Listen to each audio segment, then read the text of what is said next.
Tonight on Amazing Games, we travel north to Canada to see track and field played in a whole new way at the 6th Annual International Unicycle Championships. Speed records weren't the only things to fall. Then we'll meet a French-Canadian woman who shows us what courage is really all about. Giselle Roy is one of a rare breed, a marathon swimmer and an inspiring athlete. Then we'll return to the United States to meet Ted the Terror. Ted is the fearless caboose driver in an amazing full-contact sport, auto train racing. And we'll witness Indian war canoe races where tribal pride is put on the line as these native Canadians battle it out for top honors. And finally, we'll end with a bang at the world's largest fireworks competition in the beautiful city of Montreal. All this and more as I, Bob Chandler, former NFL wide receiver and Raiders Super Bowl champion, invite you to play the amazing games of Canada.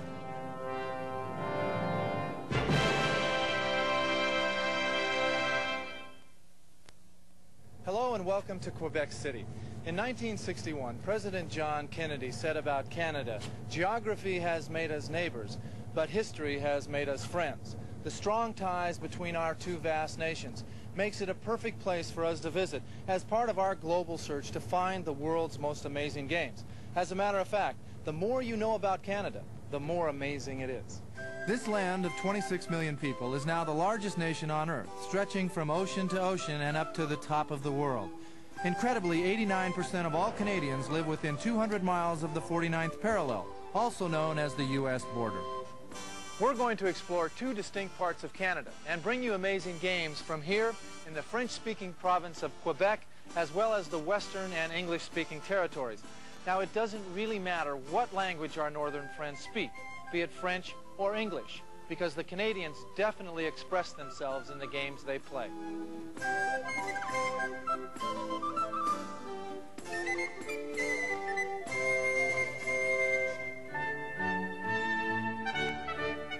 In 1759, the old French city of Quebec was invaded by British forces and was forever separated from her mother country of France. Now it seems the local French-speaking citizens are under invasion once again, and it's an all-out frontal assault. Well, this weekend, another force has taken the old city by storm, but this time the French don't seem to mind at all. As a matter of fact, the invasion of these one-wheeled wild men and women is the hit of the season. To my mind, unicycles always conjure up images of the circus. And make no mistake about it, there are a few clowns in the crowd. But most of these one-wheeled wonders were here to show how the athletic and aesthetic come together in the amazing game of unicycle track and field.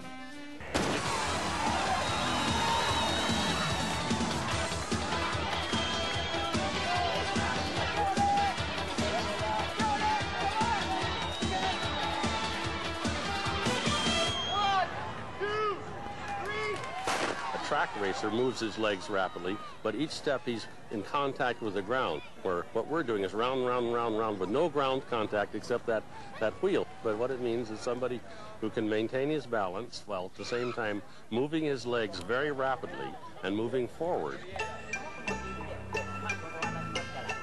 This wonderfully international event features an army of 100 Japanese contestants, some of whom gain a singular focus while on a single wheel. I'm doing unicycling in order to grow spiritually, to develop perseverance and strength of spirit. One man with a vision is Quebec native and event organizer Normand Beaumont. He's the one who put the UN back in unicycler. So far, we have seen that the Japanese are very competitive. Their emphasis is more on winning than anything else. The Puerto Ricans put emphasis on basketball and on the long-distance events.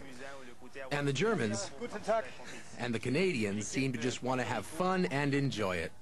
Most of the expected track and field events are on the schedule, including the 400 meters, the 1,400-meter relay, the downhill glide, and finally, the most prestigious event of all, the 100-meter dash. Like racers everywhere, these unicyclists are eager to make it into the record book.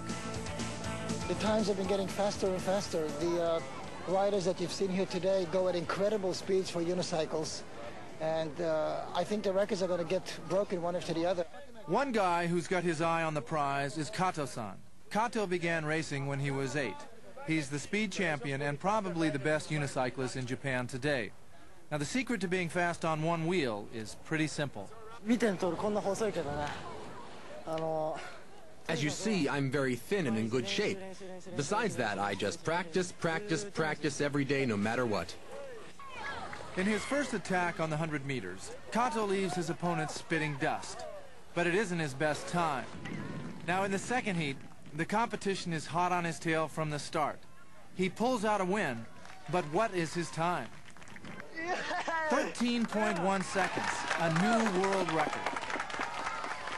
If the Japanese tend to be the short race experts, it's the team from Puerto Rico that dominates long events like the 1500 meters. I asked long-distance unicycler Candido Santiago what his secret of success was. I run in marathons back home, and that gives me the strong legs and the endurance I need to go into the long-distance unicycle races and come out a winner. The long first day of races ended with some happy winners, some very unhappy and frustrated losers, and some who didn't seem to really care one way or the other. Early the next day, the competition started with an unusual event. Now, this is the start of the cross-country race, and it really is over the hill and through the woods, and it tests all the skills, speed, strength, and stamina, and it looks like a lot of fun.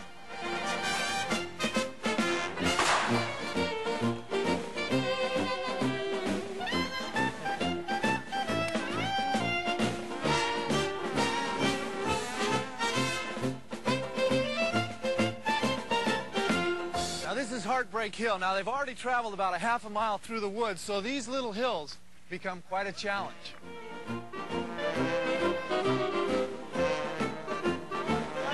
And if the hills and muddy trails aren't enough trouble, there's always some good old-fashioned elbowing in the backwoods. Mixed in with the speed races throughout the week-long competition are a whole host of tricky skill and balance events. Take the wheel walk, for example, pushing yourself along without the pedals. Or the slow race, moving along a narrow track as slowly as possible. Or the downhill coast glide event where nothing touches the wheel. None of it is easy. Normand Beaumont not only organized the event, but he's organized his whole family into one of the best unicycle basketball teams around. The players that make up his roster are each accomplished unicyclists in their own right. Francine Beaumont, Jean-Yves Beaumont, Luc Beaumont, and their cousin Jacques. Now, that group strength is giving the American team trouble in this semifinal matchup. Now, after the half, the Americans show some strength of their own.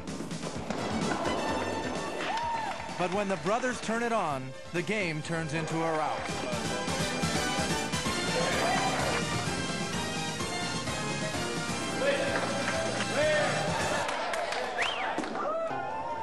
That undeterred spirit is also behind the most phenomenal event of the week, and the reason that every unicyclist in Quebec is here today. It is the attempt to get more unicyclists moving together at the same time than ever before in history. This is one for the Guinness Book. Well, we're just about ready for the assault on the world record. And now the old record was 150 unicyclists holding hands at one time. Today there are about 250. And what they're going to do is on the signal, they're all going to mount their unicycles, grab hands, and move forward 2 meters. And we'll have a new world's record. Unbelievable. Okay, here we go. The riders mount. They get their signal. It's a tense moment. The pedals are pushed. The wheels turn slowly around until, yes, the record falls. There's more than a little symbolism in this group of international unicyclists working as one to enter the record books. It's a fitting end to a tournament filled with chills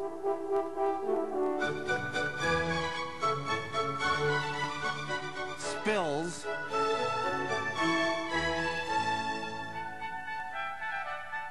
Fun and victory, all wrapped up in the one-wheeled wonder of unicycling.